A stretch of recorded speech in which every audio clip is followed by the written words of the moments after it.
मानवीय मूल्यों की चर्चा, और हमें स्वीकार करना चाहिए कि मानवीय मूल्य जितने चर्चा में है उतने जीवन में नहीं, जितने शब्दों में है उतने अर्थ में नहीं है। बहुत बार ऐसा होता है कि शब्द रह जाते हैं, अर्थ खो जाता है। ऐसा क्यों हुआ? एकांगी दृष्टिकोण के कारण।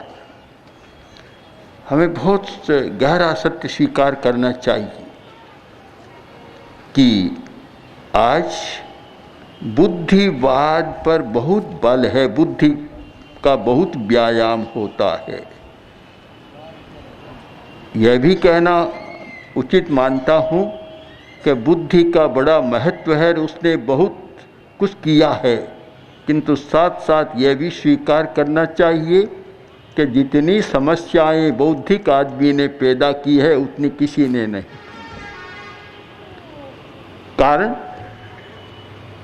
एक योग है, हमारा जीवन बुद्धि के आधार पर नहीं चलता, हमारा जीवन भाव के आधार पर चलता है। भाव हमारे मन को प्रभावित करता है, मन हमारे व्यवहार को प्रभावित करता है और बुद्धि का उसमें योग मिल जाता है। जब तक भाव और बुद्धि का संतुलन नहीं होगा तब तक समस्या का समाधान दिखता नहीं है। इस बात को भूल जाते हैं, बुद्धि की भी सीमा है। गीता में बहुत सुंदर कहा गया एक, इंद्रियाणि पराण्याहु इंद्रियेभ्य परम मने मनसस्तु परा बुद्धि यो बुद्धि परतस्तु क्षय। परम सत्य कहाँ है कि इंद्रियां, हमारी इंद्रिय चेतना, उससे हमें बाह्य जगत का संपर्क होता है, ज्ञान होता है।